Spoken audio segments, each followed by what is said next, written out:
বাহরাইনে মাদক কাণ্ডে 2 এশিয়ান আটক অভিযুক্তদের মধ্যে একজন নারী। রিয়াদে বাংলাদেশ দূতাবাসের 3 এলাকায় কনসুলার ক্যাম্পের ঘোষণা।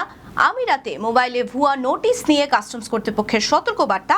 ওমানে সমুদ্রে ভাসছে তেল, তীরে পৌঁছানো তেলে পরিবেশ বিপর্যয়ের শঙ্কা। আর কুয়েতে প্রবাসী শ্রমিকদের আবাসনে বড় পরিবর্তনের পরিকল্পনা সরকারের। এসব খবর নিয়ে আজকের মধ্যপ্রাচ্যের নিউজ আপডেট। সাথে আছে আমি পৃথ্বী বিশ্বাস। এতক্ষণ শুনছিলেন শিরোনাম, চলে যাচ্ছি বিস্তারিত খবরে। বাহরাইনে মাদক বিরোধী অভিযানে এক নারী সহ 2 এশিয়ানকে মাদকদ্রব্য সহ গ্রেফতার করেছে দেশটির আইন শৃঙ্খলা বাহিনী। বাহরাইনের স্বরাষ্ট্র মন্ত্রণালয় জানিয়েছে, মাদক বিরোধী অধিদপ্তরের চলমান অভিযানের অংশ হিসেবে পাওয়া গোপন তথ্যের ভিত্তিতে ওই 2 ব্যক্তির বিষয়ে তদন্ত শুরু করা হয়। পরে নিরাপত্তা কর্মীরা প্রয়োজনীয় তথ্য ও প্রমাণ সংগ্রহ করে তাদের শনাক্ত করেন এবং অভিযান চালিয়ে মাদকদ্রব্য সহ 2 জনকে আটক করেন। গ্রেফতারের পর তাদের কাছ থেকে উদ্ধার করা সন্দেহভাজন মাদকদ্রব্য জব্দ করা হয়েছে এবং মামলার প্রয়োজনীয় আইনি প্রক্রিয়া সম্পন্ন করে পুরো বিষয়টি পাবলিক প্রসিকিউশনে পাঠানো হয়েছে।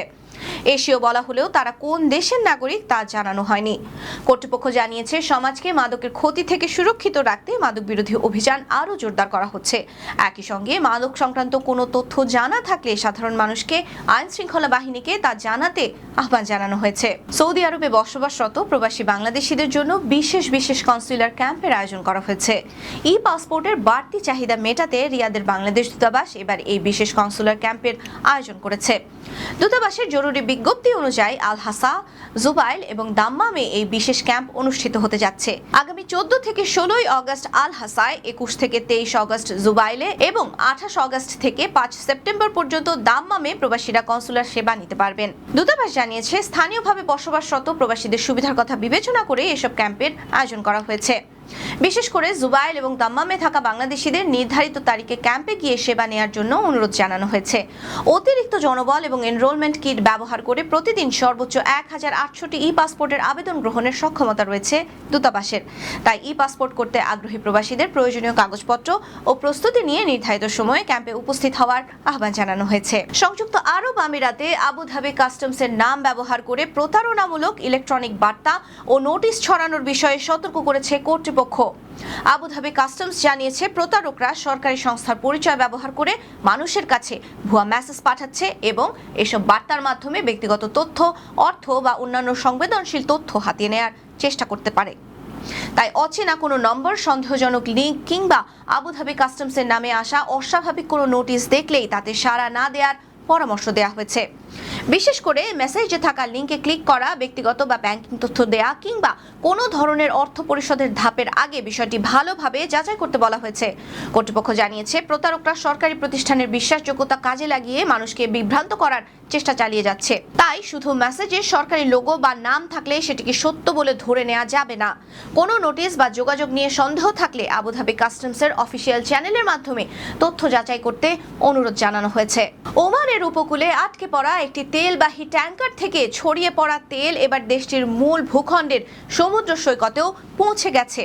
জাতিসংঘের আন্তর্জাতিক সামুদ্রিক সংস্থা IMO জানিয়েছে, ক্যারোলিন বেজিংগি নামের ট্যাঙ্কারটি গত 30 জুন ওমানের উপকূল থেকে প্রায় 22 নটিক্যাল মাইল দূরে আটকে যায় এবং সেখান থেকে ক্রুড অয়েল সমুদ্রে ছড়িয়ে পড়া শুরু হয়।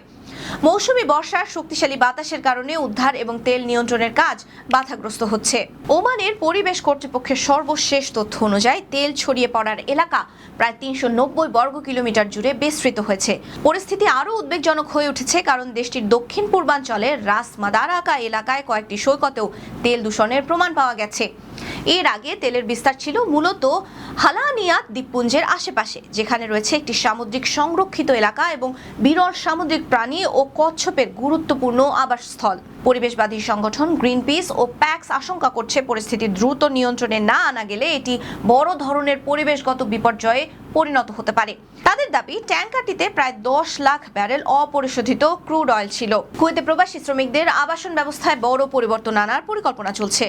বিশেষজ্ঞরা বলছেন, শুধু শ্রমিকদের থাকার জন্য বড় ভবন বানালেই চলবে না, বরং আধুনিক ওয়ার্কার্স সিটি তৈরি করতে হবে, যেখানে থাকবে নিরাপদ আবাসন, স্বাস্থ্যসেবা, পরিবহন, দোকানপাট, অগ্নি নিরাপত্তা ও প্রয়োজনীয় অন্যান্য সুবিধা।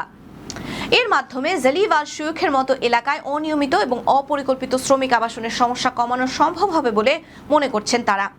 প্রস্তাব অনুযায়ী প্রতিটি শ্রমিকের তথ্য, তিনি কোথায় কাজ করেন, কি কাজ করেন, কোন প্রতিষ্ঠানে চাকরি করেন এবং কোথায় থাকেন, এসব তথ্য একটি সরকারি ডাটাবেজের মাধ্যমে সংগ্রহ করা হবে।